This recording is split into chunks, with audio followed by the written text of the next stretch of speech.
को लेकर तेजस्वी यादव ने स्पष्ट कर दिया कि बस लोकसभा चुनाव तक ही इंडिया अलायंस में इंडिया अलायंस तथाकथित इंडिया अलायंस आज स्वतः इन्हीं के घटक दलों ने इंडिया अलायंस को स्वाहा कर दिया। जो विपक्षी दलों का गठबंधन जिसका महिमा मंडल ये लोग करते नहीं थकते थे और उसको एनडीए के सामने विपक्षी एकता का चेहरा बनाने का ये लोग काम करते थे इंडिया अलायंस को, आज उन्हीं के कई घटक दलों ने उसकी समाप्ति की घोषणा कर दी। ऐसे में एक बात तो तय हो गई है कि विपक्ष पूरी तरीके से बढ़ चुका है और इस बात को मैंने कई बार बोला है कि जब महत्वाकांक्षी दलों का गठबंधन होता है तो वो कभी एक साथ नहीं रह सकता। ऐसे भानुमति के कुनबे को कई बार बनते और बिगड़ते हम लोग देख चुके हैं। 2014 से देश में प्रधानमंत्री नरेंद्र मोदी जी को हराने की सोच के साथ कई बार ऐसे महत्वाकांक्षी दलों का गठबंधन बना और परिणाम क्या हुआ कि ये लोग एक दूसरे की काट ही करने के लिए लग जाते। दिल्ली में अभी चुनाव है, इनके घटक दल आधे आम आदमी पार्टी को सपोर्ट कर रहे हैं। कांग्रेस का नेतृत्व, देश की जनता तो नकार ही चुकी है, कांग्रेस का नेतृत्व इनके घटक दल तक स्वीकार करने को तैयार नहीं है। तो ऐसे में एक बात तय है कि एनडीए के सामने कम से कम अब विपक्ष कहीं नहीं ठहरता। मुझे तो बिहार में भी नहीं पता, जब केंद्र में अगर विपक्ष की यह हालत है तो क्या राजद, वाम दल, कांग्रेस, ये तमाम दल, क्योंकि कांग्रेस की भी महत्वाकांक्षाएं, अभी तो 100 का आंकड़ा इन्होंने पार नहीं किया पर महत्वाकांक्षाएं तो बड़ी हुई। चुनाव आते आते तक बिहार में भी ये एनडीए अलायंस है, महागठबंधन है, यूपी है, मुझे नहीं पता कि क्या है, पर मुझे नहीं लगता कि चुनाव आते आते तक बिहार में भी विपक्षी दल एक साथ रह पाएंगे।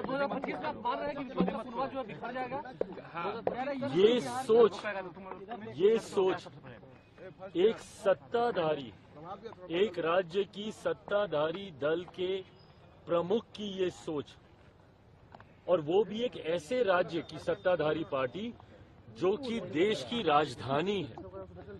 आम आदमी पार्टी के प्रमुख पूर्व मुख्यमंत्री अरविंद केजरीवाल जी ने जिस तरीके से यूपी बिहार के लोगों को लेकर आपत्तिजनक टिप्पणी करने का काम किया है, इसको कतई बर्दाश्त नहीं किया जा सकता।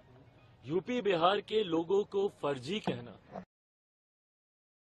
वाड़ा करते हैं, आके पहचान पत्र बनाते हैं, किस तरीके की सोच है ये।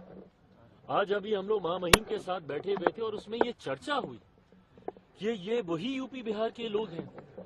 अगर एक दिन अगर ये लोग कार्य ना करें तो कहीं ना कहीं देश की गति थमने पर आ जाएगी। इतना महत्वपूर्ण योगदान, और ये किस तरीके की बांटने की सोच है। क्या चाहते हैं पूर्व मुख्यमंत्री अरविंद केजरीवाल जी कि भारत में अब ड्यूअल सिटीजनशिप लागू कर दी जाए क्या आप देश के नागरिक अलग और राज्य के नागरिक अलग।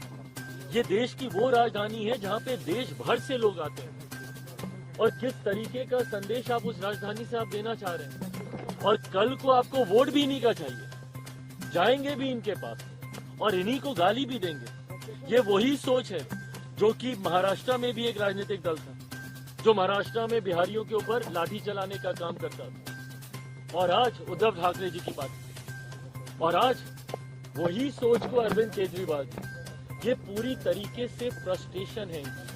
जिस तरीके से आज एनडीए गठबंधन को हर सर्वे में बढ़त मिल रही है, जिस तरीके से एक बात है कि पिछले 10 सालों में लगातार इनकी सरकार होने के बावजूद ये अपने वादे पूरे नहीं कर पाए।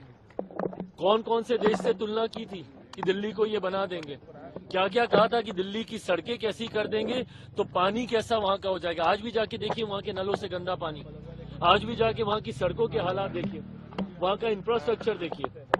हकीकत है ना इनसे पंजाब संभला ना इनसे दिल्ली संभला, और दिल्ली के लोगों ने इस बार बदलाव का मन बना लिया। अगर इनको बार बार यही शिकायत करनी है कि एलजी हमारा साथ नहीं देता, अगर इनको बार बार यही शिकायत करनी है कि केंद्र सरकार से हमको साथ नहीं मिलता, इससे पहले तो किसी सरकार ने ये शिकायतें नहीं की थी, और इन्होंने सिर्फ ये बहाना बना लिया काम नहीं करने का।